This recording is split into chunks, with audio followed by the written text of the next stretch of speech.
comentar com você neste vídeo sobre o assassinato de uma personagem bastante importante, né, para esta Ucrânia nazifascista, que é a Irina, ou era, né, Farion, né, assassinada na sua casa em Lviv, no Oblast, um dos mais ocidentais que tem na Ucrânia, e um dos mais pró-ocidente também que tem na Ucrânia. Não era à toa que lá vivia a Irina Farion, né, 60 anos de idade, e que no caso ontem, às 22h30, não resistiu depois de receber um tiro na têmpora por parte de um atirador que não utilizou sequer um silenciador, mas que ficaram observando por mais de uma semana, né, os seus movimentos ali na sua casa. Tem muita coisa importante aí nesse acidente. Por quê? Porque temos falado o tempo inteiro sobre tudo, né? Presidentes, né? Ou, no caso do Trump, um candidato a presidente, que defendem o fim da guerra na Ucrânia e que não ficam bajulando muito a Ucrânia, né? Ficam criticando a Ucrânia. São essas pessoas que vêm recebendo esses ataques, né? Que vêm sofrendo tentativas de assassinatos ou assassinatos, como já aconteceu com muita gente desde quando começou a Operação Militar Especial. Essa é a primeira vez que temos uma personagem do outro campo, o campo que defende a Ucrânia, mas não é somente isso não. Do campo da russofobia como arma de guerra, inclusive, né? Essa é a primeira vez que alguém deste campo perde sua vida. Será que estamos diante de uma tendência? Porque a gente está assistindo hoje na Ucrânia muitas rebeliões em vários locais do país, inclusive na parte mais ocidental do país. Temos assistido aí sim, em Odessa, o que pode se configurar como uma rebelião civil, né, contra o poder estabelecido de Kiev, uma clara manifestação de apoio à Rússia. O que a gente tem visto na Ucrânia hoje, os protestos, né, ainda que com muita dificuldade, pois a repressão é muito forte, não temos uma ditadura na Ucrânia do ponto de vista legal, né, mas temos uma ditadura do ponto de vista real, efetivo, né, e acho que até do ponto de vista legal podemos falar que temos sim uma ditadura, porque temos um presidente ilegítimo no cargo, né, e que já falou que não vai largar o poder, né, até o final da guerra da Ucrânia. Estou falando do palhaço de Kiev, o Volodymyr Zelensky, né? Então, temos visto esses acontecimentos agora. O fato de termos aí alguém do outro campo, desse campo, para a Ucrânia, sendo assassinado é a primeira vez. E neste caso da Irina Farion, a gente não tem motivo para lamentar, gente. Não tem. E eu aqui não vou ficar com, enfim, a família que descanse, que a Irina descanse, que descanse o inferno. Porque inferno foi uma palavra que ele usou muitas vezes para falar sobre os russos. Que os russos têm que ser assassinados, mortos, né? E que vão parar todos eles no inferno. Essas não eram as palavras da Irina Farion. Uma das mais russofóbicas personalidades da Ucrânia. Para vocês terem uma ideia. Essa senhora já foi deputada, inclusive, da rádio ucraniana. Ela criticou as Forças Armadas da Ucrânia porque falava russo. Como eles podem falar russo? E aí essa senhora não entendia que essas pessoas, às vezes, tinham russo como sua língua nativa. Já falou que todos os russos deveriam ser mortos. Todos os russos, gente. Não estamos falando aqui, por exemplo, de guerra, não. A Irina Farion é uma das mentalidades por trás daqueles ataques. Não, tem que atacar, tem que matar a população russa. Né? Tem que matar os russos. Né? Então, esta era a dona Irina Farion. Para vocês terem uma ideia, ela era tão radical, mas tão radical, que ela chegou a ter problemas no próprio país, inclusive em Lviv. Tá? Ela foi, inclusive, demitida da Universidade de Lviv, onde ela trabalhava, onde ela era, enfim, uma funcionária, né?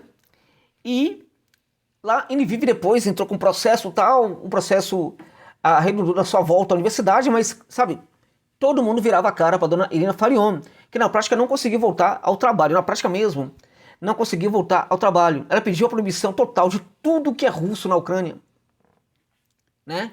E como eu disse, que os próprios russos fossem mortos.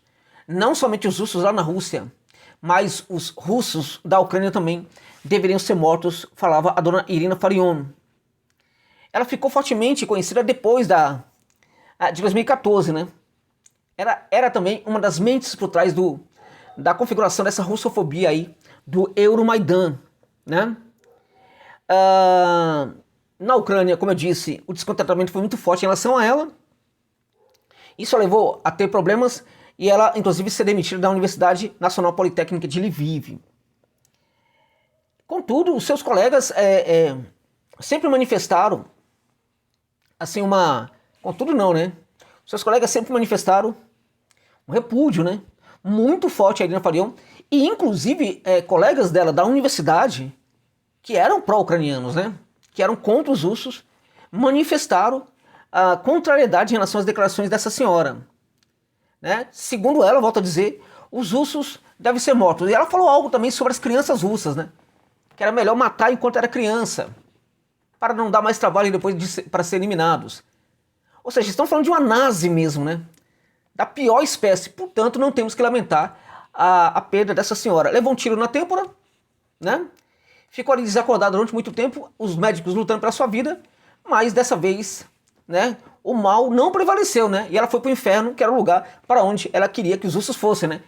Se existe mesmo o inferno, né? E aí eu respeito as crenças de cada um, evidentemente, não estou aqui brincando com isso, né?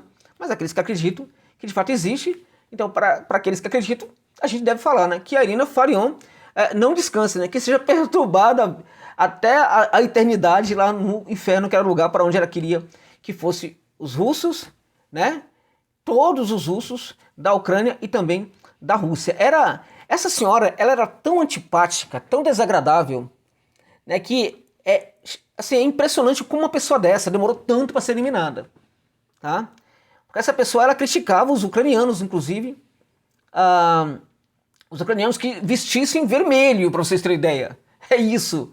Né? Era realmente uma personagem muito complicada, a dona Farion, e, como eu disse, foi dessa para uma pior. Ela, neste momento, deve estar repousando lá no inferno, né? Enquanto ela está falando que os russos tinham que ser mortos, tal, não sei o que, os ucranianos estão tentando fugir, né? Estão tentando fugir, aumentando cada vez mais a rendição. Parece a Rússia que que é pressionada o tempo inteiro pela OTAN e que está vencendo a guerra contra a OTAN. Não somente vencendo a guerra contra a OTAN, tá? Mas vencendo a guerra também contra as sanções, né? É isso mesmo. Surgiu uma notícia de que neste mês, né, que passou, o mês de junho, a Rússia passou a ser o maior exportador de aço para a Europa, meus amigos. É isso mesmo. A Rússia passou a ser o maior exportador de aço para a Europa. Por quê? Porque eu preciso comprar dos russos, né? Eu critico os russos, crio as sanções, o mais sancionado país do universo, da história, mas eu preciso da Rússia, né? E a Europa entregou para a Rússia, né?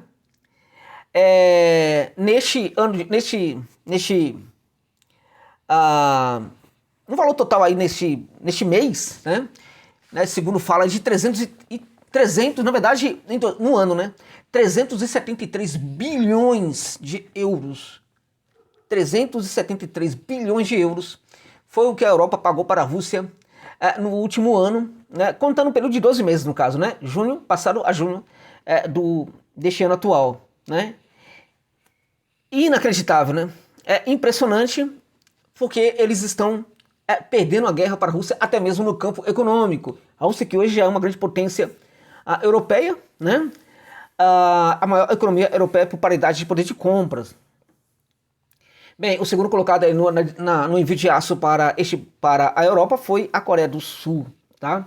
E a Índia em terceiro lugar. A Rússia ficou, portanto, à frente de todo mundo aí. E lá na Europa, a Holanda foi o país que mais comprou. Holanda e Itália foram os países que mais compraram o aço da Rússia. A Holanda, que é hoje um dos países que mais está gritando contra a Rússia. Portanto, a Rússia está vencendo a OTAN na guerra, né, no front, e a Rússia está vencendo a União Europeia na economia, no campo da economia, né?